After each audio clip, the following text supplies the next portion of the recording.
మన గుంతకల్లు న్యూస్ కి స్వాగతం.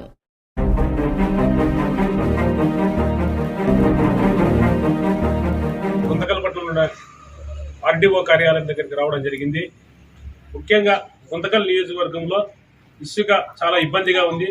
ప్రభుత్వం ఉచిత ఇసుక పేరు చెప్తాందే కానీ ఎక్కడ కూడా ఉచిత ఇసుక ఎక్కడ కూడా లేదు. గుంతకల్లో దాదాపు కంటే గవర్నమెంట్ అఫ్సెల్గా ఏర్పాటు చేసినటువంటి ఏదైతే ఉందో రాయదుర్గం మండలంలోని ఏదైతే ఉందో జుజురాంపల్లి గ్రామంలో ఉంది. దాదాపు కంటే గుంతకల్కు దాదాపు కంటే 120 కిలోమీటర్లు ఉంది. అక్కడికి పోయి ఇసుక తెచ్చుకోవాల్సిన పరిస్థితి ఏర్పడింది. ఎందుకంటే అక్కడ ఉన్నటువంటి ఆ రీచ్లో ఉన్నటువంటి ఇసుక కూడా చాలా నాశరకంగా ఉంది. దాన్ని తీసుకోవడానికి ఇక్కడ ఎవరు కూడా ప్రజలు కానీ లేకపోతే భవన కార్మికులు కానీ కూడా సిద్ధంగా లేరు. ఎందుకంటే ట్రాక్టర్ సంబంధించిన వాళ్ళు కానీ టిప్పర్లకు సంబంధించిన వాళ్ళు కానీ అక్కడిపై ఇసుక తెచ్చుకుంటుంటే మళ్ళీ రిటర్న్ వద్దనని చెప్తుంది ప్రజలు కానీ ఎవరు కానీ. ఎందుకంటే అది చాలా నాశరకంగా ఉంది. దాదాపు కంటే గవర్నమెంట్ ప్రకారం అయితే కన్నా టన్నుకు 200 రూపాయలు చెప్తున్నారు. ఆ విధంగా ట్రాక్టర్ 5 టన్నులు అయితే దాదాపు కంటే గవర్నమెంట్కి 1000 రూపాయలు కట్టాలి.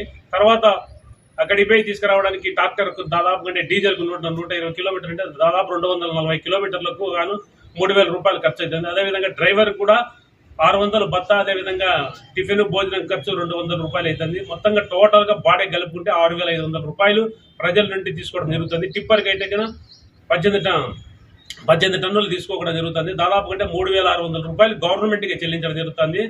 ఆ విధంగా డీజిల్కి అయితే టిప్పర్కి అయితే 5000 రూపాయలు, తర్వాత సంబంధించినటువంటి డ్రైవర్ భత్త కూడా 1000 రూపాయలు తీసుకోవడం జరుగుతుంది. టోటల్గా 14000 రూపాయలు ప్రజలు టిప్పర్కి పెట్టి కొనుగోలు చేయడం జరుగుతుంది. ఈ విధంగా అత్యంత నాశరకమైనటువంటి ఇసుకని ఏదైతే గవర్నమెంట్ ప్రజలకు తగలకట్టడం జరుగుతుంది. ఎందుకంటే ఉచితం పేరు చెప్పి ఈ విధంగా 1000 రూపాయలు ఒక ప్రభుత్వం లూటీ చేయడం అనేది మంచి పద్ధతి కాదని కూడా తెలియపరుస్తున్నాం. ఎందుకంటే గవర్నమెంట్ స్పష్టంగా ప్రకటించాలి. ఎందుకంటే ఇది ఉచిత ఇసుక లేకపోతే డబ్బు పెట్టి అనేది కూడా స్పష్టత ఇవ్వాల్సిన అవసరం కూడా గవర్నమెంట్ మీద ఉందనేది కూడా మేము తెలియపరుస్తున్నాం.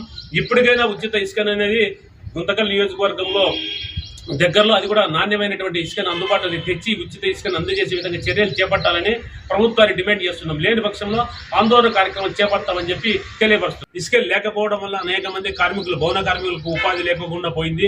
అదేవిధంగా ట్రాక్టర్లు కూడా దాని మీద మధ్యతరగతి ప్రజలు కానీ పేదలు కానీ దాని మీద ఆధారపడి ట్రాక్టర్లు తెచ్చుకున్నారు. అనేక మంది నిరుద్యోగులు, వాళ్ళకు కూడా ఉపాధి అవకాశాలు లేకుండా పోయింది. దాదాపుగా అంటే ఎలక్షన్ కంటే ముందు నుంచి కూడా పూర్తిగా ఇసుక అనేది ఇసుక రీతిలో నిలబడిపోయడం జరిగింది. కాబట్టి దాదాపుగా 7 నెలల కాలం నుంచి కూడా పూర్తిగా ఇసుక లేకపోవడం వల్ల అనేక మంది అప్పుల్లో కూరకపోయి ఫైనాన్సులు కూడా కట్టలేక చాలా తీవ్ర ఇబ్బందులు ఎదుర్కొంటున్నారు.